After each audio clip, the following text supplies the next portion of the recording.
Film की कहानी शुरू होती है और हमें 1939 का समय दिखाया जाता है, जहां पर हम एक फैटनेस लेडी को काम करते हुए देखते हैं और तभी उस लेडी को लीवर पेन होने लगता है और इस कारण से वो वहीं पर एक बच्चे को जन्म देती है। और इस दौरान उस लेडी की मौत भी हो जाती है क्योंकि उसकी डिलीवरी का टाइम सही नहीं था, क्योंकि उसे अभी 9 महीने भी पूरे नहीं हुए थे। और अब उस बच्चे को फैक्ट्री मैनेजर द्वारा एक डस्टबिन में फेंक दिया जाता है। इसके बाद हम लूडा को देखते हैं, जिसे हमने इस मूवी के फर्स्ट पार्ट में देखा था। और अगर आपने अभी तक उस मूवी की स्टोरी नहीं देखी है तो डिस्क्रिप्शन में आपको लिंक जरूर मिल जाएगा, वहां से आप देख सकते हैं। और दोस्तों, इस वीडियो को बनाने में काफी मेहनत लगी है और हमारे चैनल को जरूर सब्सक्राइब कर दें। अब लूडा उस बच्चे को एक डस्टबिन में पाती है और उसे अपने घर पर ले जाती है, जहाँ पर वो उस बच्चे को अपनी माँ की तरह प्यार करती है और उसे पालने लगती है। इस दौरान हमें पता चलता है कि उस लेडी ने जिस बच्चे को जन्म दिया था वो पूरी तरीके से मैच्योर नहीं था। उसे कुछ अजीब तरीके की डिजीज थी, जिस वजह से उसका चेहरा बहुत ही ज्यादा भयानक दिखता है। हालांकि लूडा को इस बात से कोई भी फर्क नहीं पड़ता और वो उसका नाम थॉमस रखती है।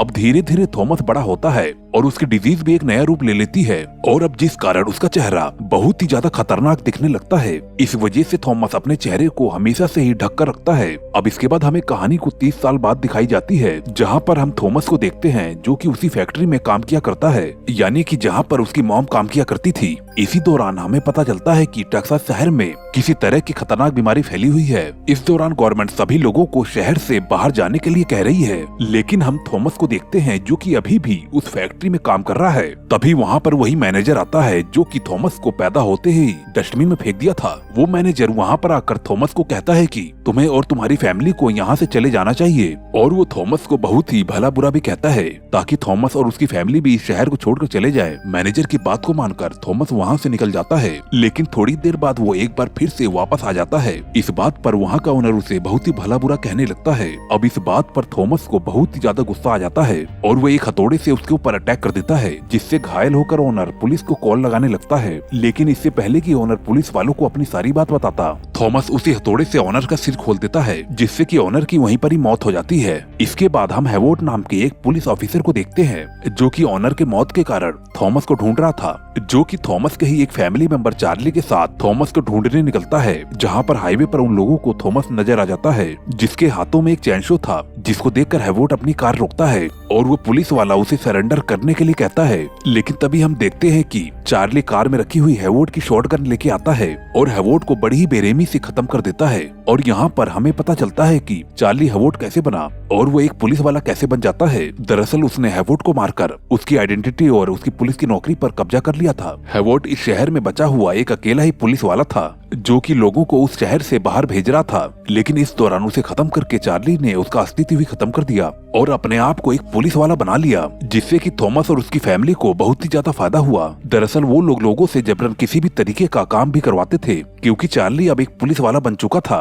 उसी रात हम सभी फैमिली के मेंबर्स को देखते हैं जो कि डिनर कर रहे थे, और दरअसल यहाँ पर हमें पता चलता है कि वो लोग उसी पुलिस वाले का मांस खा रहे हैं और इसी तरीके से वो लोग इंसानों को खाने की आदत डाल लेते हैं, जो कि दरअसल लोगों को मार कर खाया करते हैं। इसके बाद हम एरिक और डीन नाम के 2 भाइयों को देखते हैं जो कि वियतनाम वार में आर्मी ट्रेनिंग के लिए जा रहे थे। उन दोनों के साथ उनकी गर्लफ्रेंड बेली और क्रिस भी होते हैं, लेकिन डीन आर्मी में नहीं जाना चाहता था, लेकिन ना चाहते हुए भी वो उसके भाई एरिक के कहने पर वो वहाँ पर जा रहा होता है। थोड़ी देर बाद वो लूडा के गैस स्टेशन पर जाते हैं, जहाँ पर हम 2 बाइकर्स को भी देखते हैं जो कि उन लोगों को बहुत ही अजीब तरीके से घूर रहे थे। इसके बाद एरिक और डीन अपने गर्लफ्रेंड के साथ वहाँ से आगे बढ़ जाते हैं। कार में ही डीन अपने एडमिट कार्ड को जलाने लगता है, जिससे कि गुस्सा होकर एरिक उसे डांटता है। अब उन दोनों की कार में ही हाथापाई होने लगती है। इसी दौरान हम उन दोनों बाइकर्स में से एक लेडी बाइकर को देखते हैं जो कि उनकी कार का पीछा कर रही थी, जिसके हाथों में एक बंदूक थी और वो उन दोनों को कार रोकने के लिए कहती है, लेकिन एरिक ऐसा नहीं करता है। वो अपनी कार को और तेज चलाने लगता है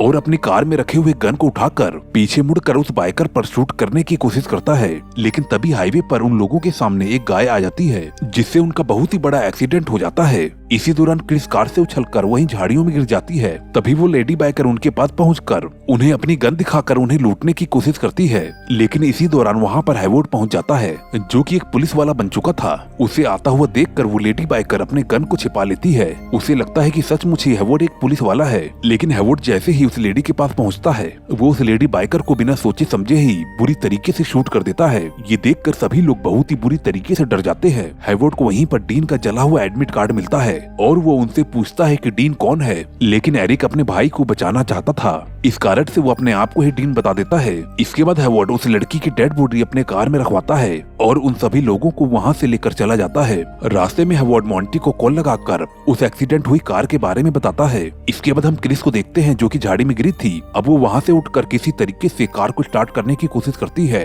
लेकिन इसी दौरान ही वहाँ पर मॉन्टी पहुँच जाता है जो कि अपने साथ कार को ट्राई करने के लिए एक ट्रक लाया था। उसे देखकर अब क्रिस जल्दी से कार में छिप जाती है और कार में से एरिक के गन को ढूंढने लगती है, लेकिन इससे पहले कि वो उस गन को उठा पाती, मॉन्टी उससे पहले ही उस गन को उठा लेता है और उस कार को अपने ट्रक के साथ टॉय करके वहाँ से ले जाता है। दूसरी तरफ हम हैवर्ड को देखते हैं जो कि सभी को लेकर अपने घर पर पहुँच जाता है, जहाँ पर डीन और बेली को पता चलता है कि वो कोई पुलिस वाला नहीं बल्कि एक खूंखार आदमी है जो उस लेडी बाइकर के डेड बॉडी को वहाँ से लेकर चला जाता है। इसके बाद हैवर्ड एरिक और डीन को घर के बाहर ही बांध देता है और बेली को लेकर अंदर चला जाता है। अब दूसरी तरफ हम थॉमस को देखते हैं जो कि बड़ी बेरहमी से उस लेडी बाइकर की बॉडी को काट रहा होता है। अब वहीं दूसरी तरफ हम मॉन्टी को देखते हैं जो कि एरिक और उनके दोस्तों की कार को वहां पर लेकर आ गया होता है। उस कार में से मौजूद एरिक किसी तरीके से वहां से निकलकर मेन रोड की तरफ भागकर वहां से मदद लाने के लिए चली जाती है। इसके बाद हम हैवर्ड को देखते हैं जो कि डीन और एरिक को टॉर्चर करने के लिए तैयार रहता है, जो कि एरिक के चेहरे पर रैप करके उसकी सांस रोककर उसे मारने की कोशिश करता है।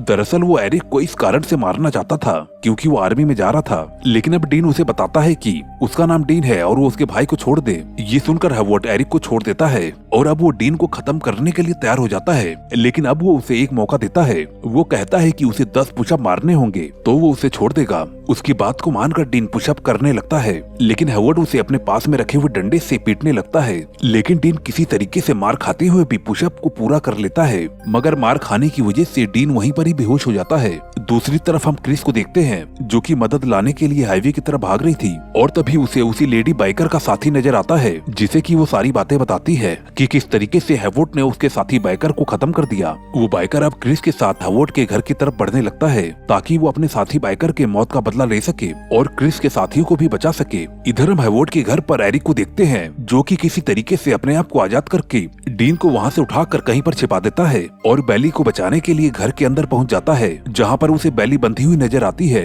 वो उसे किसी तरीके से वहाँ से आजाद करके जाने लगता है, लेकिन तभी वहाँ पर हैवर्ड पहुँच जाता है। उसे रोकने के लिए बेली और एरिक दरवाजे को ब्लॉक कर देते हैं। इस दौरान बेली उस टॉय ट्रक की चाबी पा जाती है और वो ट्रक की तरफ भागकर गाड़ी को स्टार्ट करने की कोशिश करती है और एरिक हैवर्ड को रोकने की कोशिश करता है। इस दौरान हैवर्ड थॉमस को आवाज लगाता है। अब थॉमस भी अलर्ट हो जाता है। अब यहाँ पर हम एरिक को देखते हैं जो कि घायल डीन को लेकर उस ट्रक में बैठने जाता है और बेली उसे स्टार्ट करके उनके पास जाने लगती है, लेकिन तभी वहाँ पर थॉमस पहुँच जाता है जो कि बेली को एक हुक की मदद से बाहर खींच लेता है। इसके बाद वहाँ पर हैवर्ड भी अपने हाथों में हथियार लिए बाहर आ जाता है और एक बार फिर से वो तीनों लोग उन लोगों की कैद में फंस जाते हैं, लेकिन एरिक अपने भाई डीन को वहाँ से भगा देता है, मगर भागते हुए उसका एक पैर ट्रैप में फंस जाता है और एरिक हैवर्ड का सामना करने की कोशिश करता है, लेकिन हैवर्ड उसे बेहोश कर देता है और फिर थॉमस उसे बेसमेंट में ले जाता है। अब जहाँ पर वो उसके चेहरे की स्किन को उतारने के लिए रेडी रहता है। इधर हम क्रिस को देखते हैं जो कि उस बाइकर को लेकर उस घर तक पहुँच जाती है। वो बाइकर अकेले ही हैवर्ड और उसकी फैमिली से सामना करने के लिए अकेले ही अंदर जाता है।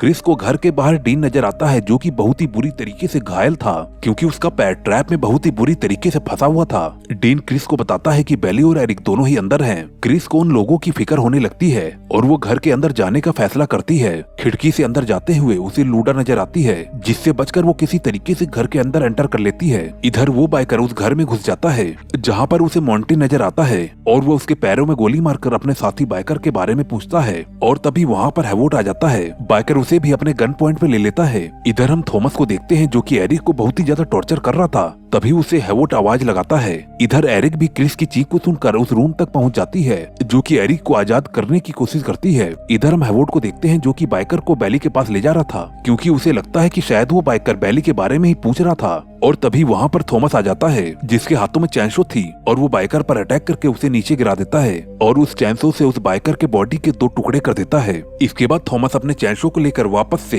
एरिक को खत्म करने के लिए जाता है। उसे आता हुआ देखकर क्रिस वहीं टेबल के नीचे छिप जाता जाती है और थॉमस एरिक के बॉडी को चैनशो से बहुत ही बुरी तरीके से काट देता है। इसके बाद वो एक चाकू की मदद से एरिक के चेहरे की स्किन को निकालकर अपने चेहरे पर लगा लेता है और आखिरकार हमें पता चलता है कि थॉमस लेदरफेस कैसे बना और यही उसका स्टार्टिंग पॉइंट था, जहाँ पर उसने किसी दूसरे के चेहरे के स्किन को अपने स्किन पर लगाया था ताकि वो इतना भयानक न दिखे। ये देखकर क्रिस बुरी तरीके से डर जाती है। इस दौरान एक बार फिर से हेवर्ड थॉमस को आवाज देकर बुलाता है। लेदरफेस के वहाँ से जाने के बाद क्रिस अपनी जान को बचाने के लिए वहाँ से भागने लगती है, लेकिन तभी भागते हुए उसे वहाँ पर बेली की आवाज सुनाई देती है जो कि उसे मदद के लिए बुला रही थी। इधर हम लेदरफेस को देखते हैं। हेवर्ड उससे कहता है कि मोंटी की सर्जरी करनी होगी, नहीं तो उसके पैरों में इन्फेक्शन फैल सकता है, क्योंकि उस बाइकर ने मोंटी के पैरों में गोली मारी थी। लेदरफेस अपने पास में रखे हुए चैनशो से मोंटी के पैर को काट देता है। ये देखकर हेवर्ड बुरी तरीके से गुस्सा हो जाता है और वो उससे कहता है कि मोंटी के दोनों पैर बराबर करे। देखते ही देखते लेदरफेस मोंटी का दूसरा पैर भी काट देता है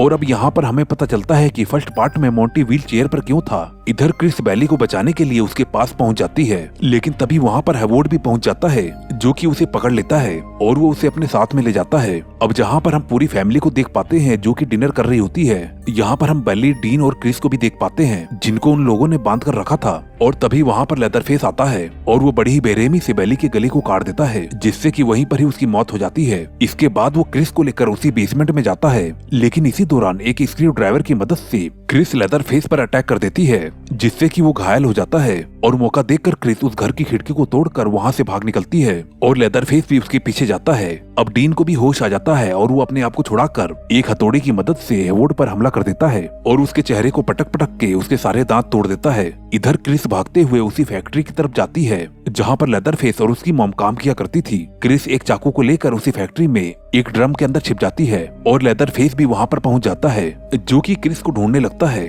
और ढूंढते हुए वो उसी ड्रम के पास पहुँच जाता है। क्रिस अपने पास में रखे हुए चाकू से लेदरफेस के चेहरे पर अटैक कर देती है, लेकिन उसे इससे कोई भी फर्क नहीं पड़ता क्योंकि उसने तो एरिक की स्किन को लगाया हुआ था। इसके बाद वो क्रिस को जमीन पर लेटाकर अपनी चैन शो को स्टार्ट करता है, लेकिन तभी वहाँ पर डीन पहुँच जाता है जो कि लेदरफेस से लड़ने लगता है, लेकिन यहाँ पर लेदरफेस बहुत ही ज्यादा ताकतवर था जो कि डीन को उसी चैन शो से खत्म कर देता है। ये सब कुछ देखकर क्रिस बहुत ही बुरी तरीके से डर जाती है और वहाँ से भागने के लिए बाहर आती है। इस वजह से वो अंडरग्राउंड होल से होकर वहाँ से बाहर निकल जाती है और उस कार को स्टार्ट करके वहाँ से भागने लगती है और कुछ दूर पर पहुँचने के बाद उसे पुलिस वाले नजर आते हैं जो कि उसी हाईवे पर मौजूद थे, जिन्हें देखकर वो चैन की सांस लेती है। लेकिन तभी हम देखते हैं कि उसकी कार के बैक साइड पर लेदरफेस बैठा हुआ था जो कि अपने पास में रखे हुए चैनशो से क्रिस को भी खत्म कर देता है और इस तरीके से लेदरफेस सभी दोस्तों को मार देता है। अब वो कार अनकंट्रोल होकर उस पुलिस वाले से जाकर टकरा जाती है, जिससे कि वो सभी पुलिस वाले भी मारे जाते हैं। और अब हम मूवी के आखिरी सीन में लेदरफेस को देखते हैं जो कि उसी चैनशो को लेकर उसी हाईवे पर अपनी घर की तरफ बढ़ रहा होता है और बिना किसी सर्वाइवर के साथ ये मूवी यहीं पर ही एंड हो जाती है। तो दोस्तों, आपको ये कहानी कैसी लगी नीचे कमेंट करके जरूर बताना और अभी तक आपने हमारे चैनल को सब्सक्राइब नहीं किया तो जल्दी से सब्सक्राइब कर लें।